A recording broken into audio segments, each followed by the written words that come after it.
하나님께서 우리를 사랑하시고 우리에게 하나님의 아들 독생자를 보내주셨습니다. 하나님의 사랑을 받는다는 것이 얼마나 우리에게 행복한 것인지, 하나님을 우리가 알고 있다는 것, 하나님을 아버지로 모시고 있다는 것을 우리가 정말 믿음으로 고백할 때 놀라운 은혜가 매일매일 생기게 되어집니다.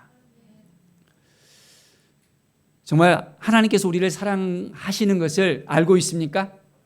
그 사랑 안에 거하고 있습니까? 이 사랑을 우리가 알고 있다면 이 사랑으로 말미암아 더욱더 우리의 삶이 더 풍성하게 되어질 수밖에 없습니다. 오늘 말씀을 보면 예수님께서 사도들과 함께 유월절 식사를 하는 부분이 나옵니다. 이스라엘 민족에게 있어서 이 유월절은 굉장히 소중한 그런 추억이었고, 또한 그들에게 있어서는 3대 절기 중에서 가장 또한 우선시되는 바로 그 시간이 이 유월절이었습니다. 자, 유월절이 뭐죠? 자, 유월절을 보면 6월달의 유월절이 아니라 자, 6월절입니다. 우리가 3.1절 하잖아요. 절기를 우리가 또한 지키잖아요. 6월은 뛰어넘었다는 이야기입니다. 6월했다는 이야기입니다.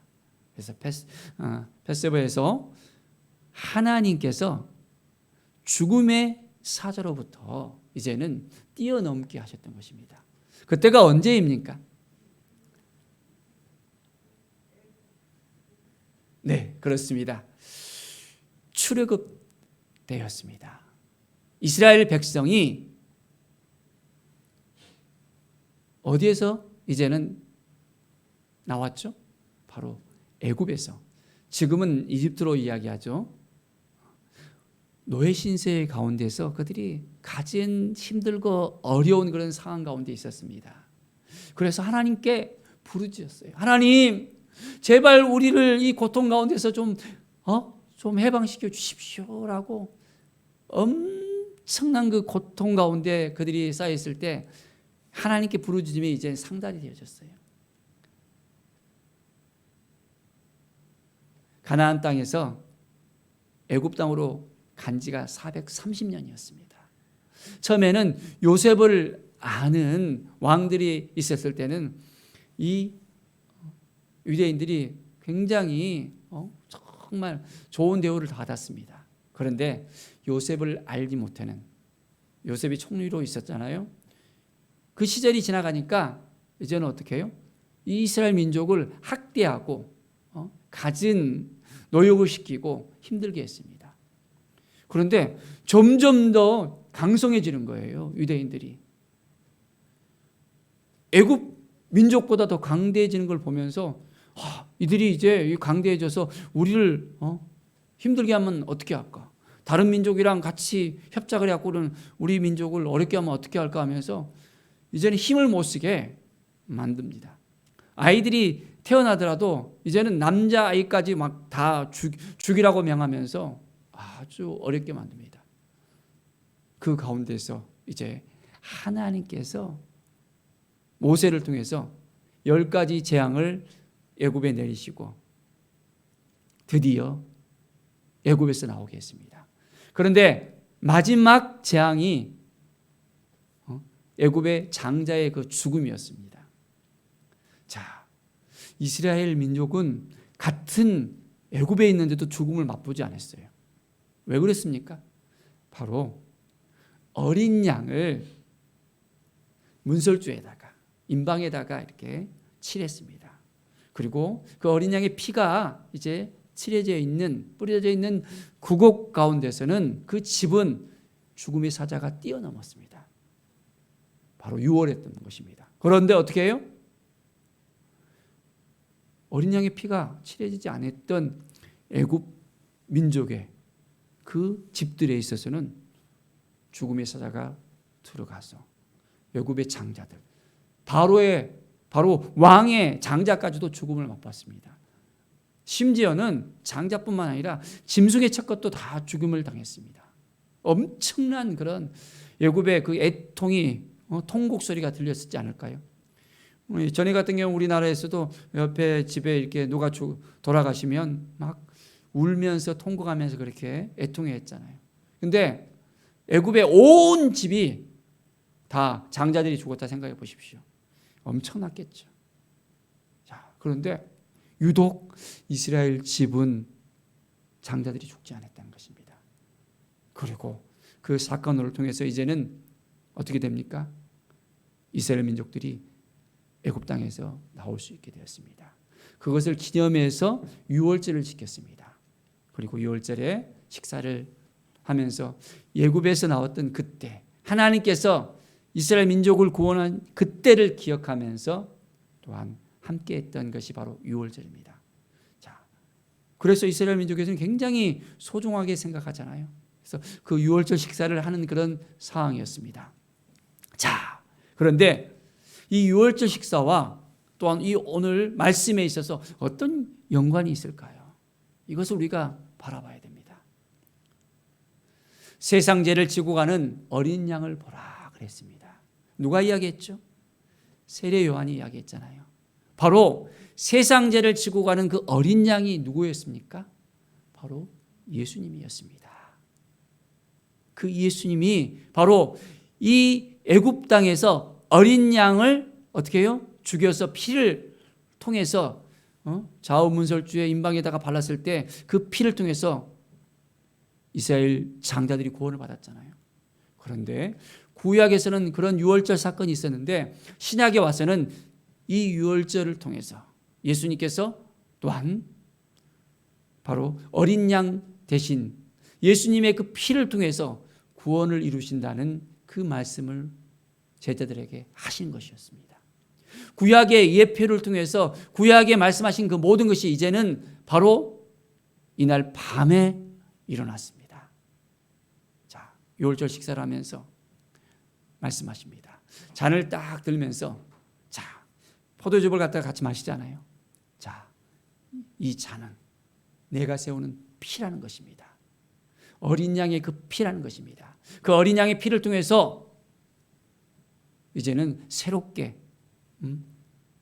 모든 이스라엘 장자들이 살았던 것처럼 바로 예수님의 그 피를 통해서 이스라엘 민족뿐만 아니라 이제는 지금의 우리들까지도 예수 그리스도의 그 피를 통해서 구원을 받게 된다는 것을 말씀하시는 그 순간이었습니다.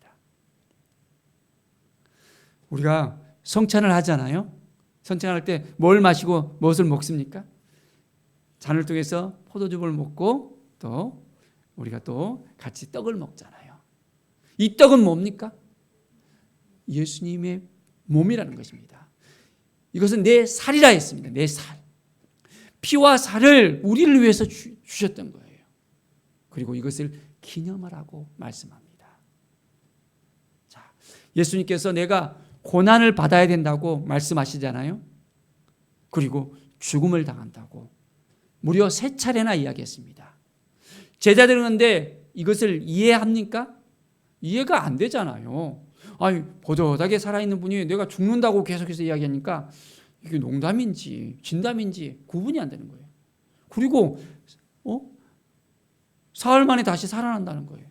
이건 도저히 더 이해가 안 되는 말씀을 계속 하시는 거예요.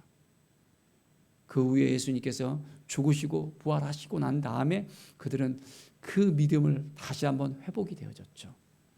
그런데 오늘 이 유월절 식사를 할 때는 아직도 그 부분에 대해서 제자들은 이해가 되지 않고 그것이 마음에 와닿지가 않는 것이었습니다. 그러나 예수님께서는 그날 밤 유월절 전날이었습니다. 그 식사를 하면서 성만찬을 통해서 이제는 나를 기념하라고, 내가 너희를 위해서 죽고 온 인류를 위해서 이제는 죽음을 당하고 다시 한번 이제 그 죽음을 통해서 온전한 회복을 주신다는 그 메시지를 또한 말씀하십니다. 사랑하는 여러분, 예수님이 그 가신 그 길을 우리가 한번 생각해 봅시다.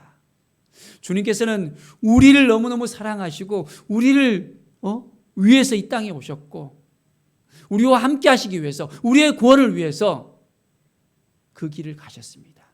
십자가의 그 길, 자기의 몸을 드리면서 피를 흘리면서 우리 모든 사람들을 위해서 구원을 이루신 그 예수 그리스도를 우리가 바라보면서 오늘도 한 걸음 한 걸음 나가야 됩니다.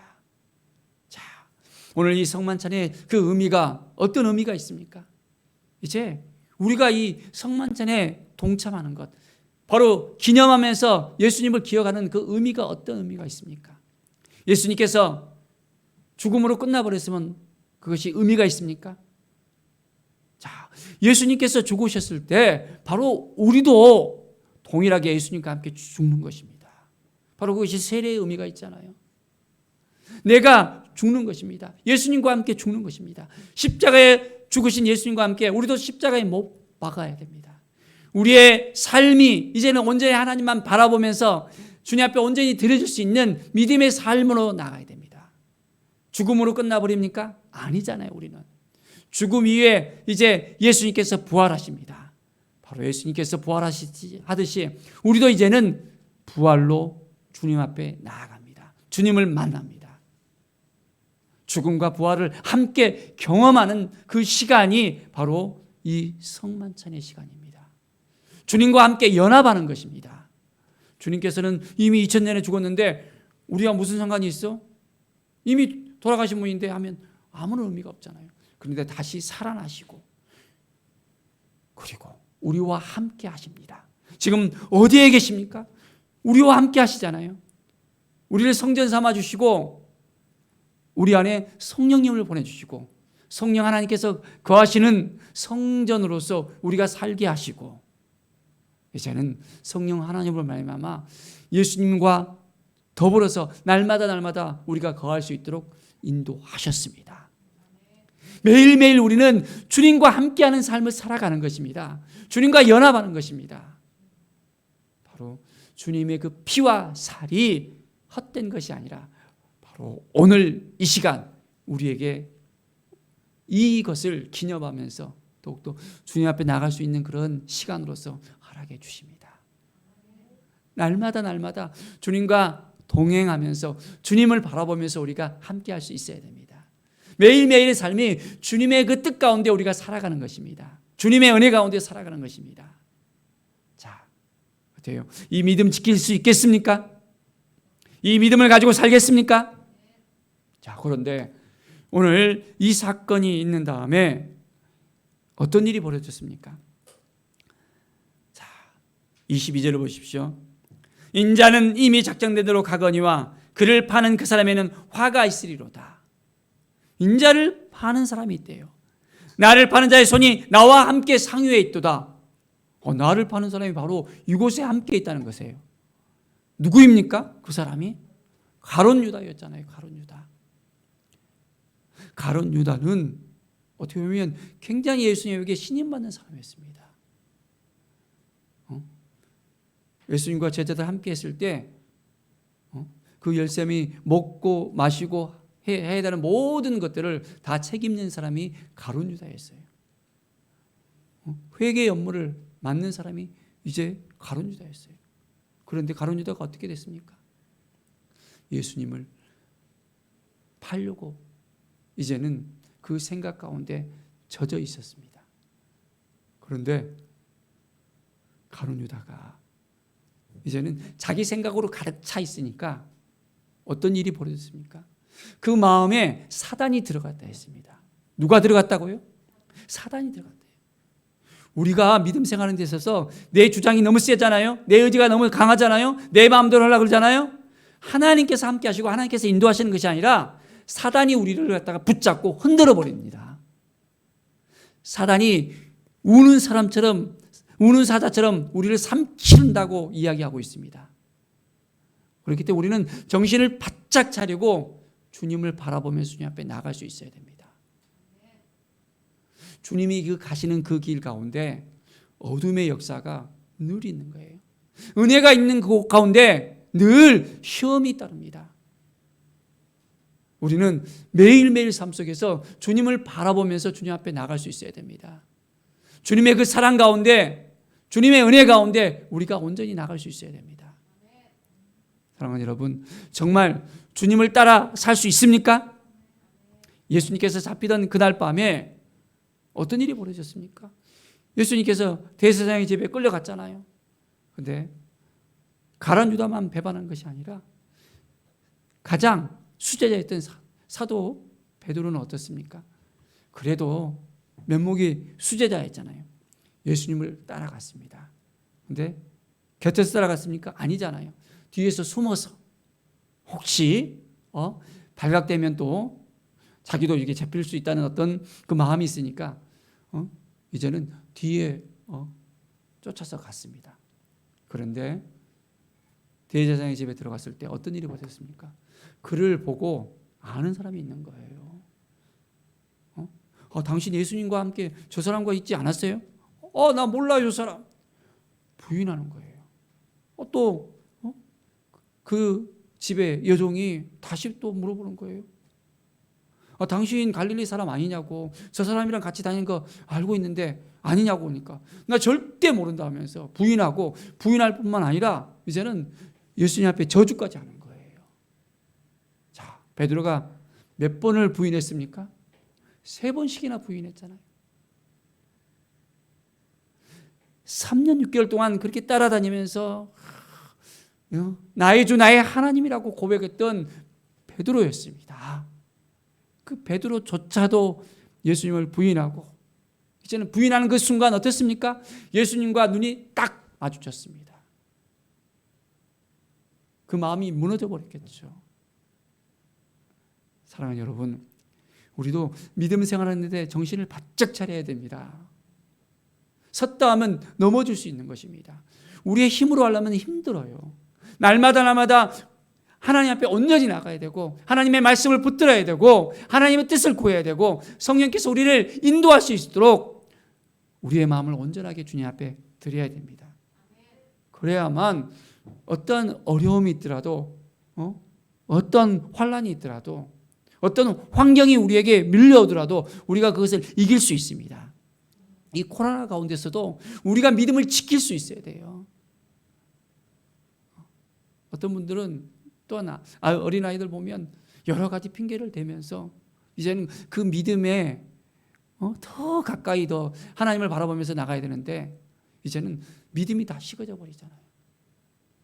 그래서 이제 초등학생들, 중고등학생들 너무너무 이제 교회 오는 거에 있어서 힘들어하는 얘기가 있잖아요. 학교는 가는데, 학원은 가는데 교회는 나오지 않잖아요. 다음 세대가 정말 어렵다는 그런 이야기를 합니다. 믿음을 먼저 우리가 지켜야 됩니다. 그리고 그 믿음을 우리가 나눠줄 수 있어야 됩니다. 온전하게 주님을 바라보면서 주님의 그 피와 살을 생각하면서 나를 위해서 모든 걸 다 내어주신 바 된 우리 주 예수 그리스도를 바라보면서 우리가 나갈 수 있어야 됩니다. 정말 예수님과 함께 할 수 있겠습니까? 어떤 어려움 속에서도, 고난 가운데서도 주님과 동행할 수 있겠습니까? 이 믿음을 지켜야 됩니다. 이 믿음을 지키지 못하면 날마다 우리는 쓰러질 수밖에 없습니다. 기도의 단을 쌓아야 돼요. 기도의 단을. 날마다 말씀을 붙들며 나갈 수 있어야 됩니다. 우리의 인생 가운데 우리가 우리의 육신을 이제 살찌우기 위해서는 먹어야 살잖아요. 우리의 영을 살찌우기 위해서는 뭘 해야 됩니까? 영혼의 양식을 먹어야 됩니다. 말씀을 먹어야 됩니다. 매일매일 하나님 앞에 나아가서 하나님과 온전한 교제가 있어야 됩니다. 긴밀한 교제가 없으면 어둠이 찾아왔을 때, 사단이 우리를 걸고 넘어질 때 우리는 넘어질 수밖에 없는 거예요. 은혜를 받으면 받을수록 더욱더 우리가 조심하면서 이 믿음을 지키려고 해야 됩니다. 은혜가 있다고 모든 게 잘 되는 것이 아니라, 은혜 뒤에는 어떻게 보면 시험이 따를 수도 있어요. 그렇지만 그 모든 것을 우리가 이겨낼 수 있도록 준비를 해야 됩니다. 그렇게 할 수 있겠습니까? 오늘 이 시간 우리가 이 말씀을 붙들고 그렇습니다. 하나님께서 도와주시는 인생을 살겠습니다. 내 마음대로 살아가는 것이 아니라 주님을 바라보겠습니다. 주님은 그 고난 가운데서도, 정말 그 십자가 가운데서도 하나님의 그 마음을 붙들고 나간 것을 기억합니다. 겟세마네 동산에서 기도하셨던 그 모습을 한번 보십시오. 이 잔을 내게 정말 넘어가게 해달라고 기도하시지 않았어요? 그 길이 어떤 길이었습니까? 온 인류의 모든 죄를 짊어야 될 그 길이었습니다. 그것을 인간의 몸을 입었기 때문에 쉽지 않잖아요. 하나님과의 그런 긴밀한 그런 만남을 통해서 아버지의 뜻이 무엇입니까? 물어보면서 이제는 마지막 그 길을 선택할 때 아버지의 뜻대로 하십시오. 우리의 인생 가운데 하나님 아버지의 그 뜻이 무엇인지를 우리가 생각합시다. 하나님의 마음을 생각합시다. 우리의 믿음을 지키기 위해서 우리가 무엇을 해야 되는지 하나님께 묻고 나가는 것이에요. 오늘도 하나님 앞에 온전하게 서서 이 예배를 드릴 수 있도록 허락하심을 감사합니다 하면서 예배를 정말 사수하는 것, 이 믿음을 지켜내는 것, 앞으로 어떤 일이 우리에게 벌어질지 몰라요. 참 이 코로나 가운데서 방역 패스한다고 사람도 만나기도 힘들고 먹는 것도 같이 못하고 여러 가지 제약이 있잖아요. 그런데 다음에 우리가 믿음 생활하는 데 있어서 이보다 더 큰 제약이 있을 수도 있습니다. 어떤 상황이 오더라도 우리는 믿음을 지킬 수 있어야 됩니다. 예배 자리에 나가야 되고 기도의 자리에 나가야 되고 하나님을 만나는 것, 다른 어떤 것보다 하나님과 함께 하겠다는 이 믿음을 우리가 지켜낼 수 있어야 됩니다. 그럴 때 하나님께서 우리를 도와주시고 함께 해주시고 인도해 주십니다. 하나님께서 우리 한 사람 한 사람을 너무너무 사랑하십니다. 그 사랑 안에 거합시다.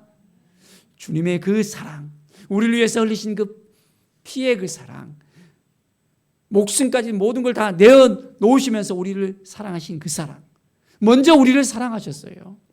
우리가 먼저 사랑한 것이 아니라, 먼저 우리가 주님을 찾은 것이 아니라 먼저 주님께서 우리를 찾아와 주셨고 우리를 있는 그대로 받아주셨고 우리를 만나주시고 함께 하십니다. 오늘 이 시간 주님의 그 사랑을 깨달아 이제는 온전히 주님 사랑합니다 고백하면서 믿음으로 살아가는 우리 모두가 되길 바랍니다. 정말 주님을 사랑하십니까? 사랑합니다 주님 고백합시다. 사랑합니다 주님, 우리의 믿음을 지키게 하여 주시고 날마다 주님과 동행하게 하여 주십시오. 주님의 그 살과 그 피를 기억하면서 기념하면서 믿음을 지켜내며 오늘도 살아가게 도와주세요 라고 날마다 기도하면서 날마다 주님과 동행하는 우리 모든 성도들 정말 이 믿음을 지켜내며 하나님께 칭찬받는, 하나님 앞에 온전히 더 가까이 나가서 하나님과 동행하는 하나님의 사람들, 정말 예수 그리스도의 그 놀라운 그 은혜가 날마다 임하며 그 임재 가운데서 이제는 주님의 그 사랑 가운데서 날마다 행복이 넘치고 기쁨과 감사가 넘쳐나는 삶, 주님과 동행하는 우리 모든 우리 성도들의 삶이 되기를 간절히 축원드립니다. 기도하겠습니다. 하나님 아버지 감사합니다. 우리에게 믿음을 지킬 수 있도록, 그 마음을 지킬 수 있도록 하나님 도와주시옵소서. 우리가 아무리 애쓰고 힘쓰더라도 한계가 있음을 주 앞에 고백합니다. 늘 주님을 붙들게 하여 주시고 주님 앞에 더욱더 가까이 나가게 하시고 주님과 함께하게 하여 주시옵소서. 주님, 주님의 은혜가 우리 가운데 넘쳐 흐름을 감사합니다. 오늘 이 성찬의 의미를 생각하면서 이제는 주님과 동행하게 하여 주시옵소서. 주님과 함께하게 하여 주시옵소서. 주님의 뜻을 생각하게 하여 주시고 이제는 주님의 그 죽음과 부활을 함께 동참할 수 있도록 인도하여 주시옵소서. 내 마음대로 살아가는 것이 아니라 내 주장대로 살아가는 것이 아니라 주님과 동행하면서 주께 모든 걸 맡겨드리며 주의 인도하심 따라서 살아가게 하여 주시옵소서. 주님 감사드립니다. 날마다 우리와 함께 하실 것을 믿습니다. 주께 모든 영광 드리며 예수 그리스도의 이름으로 기도드립니다. 아멘.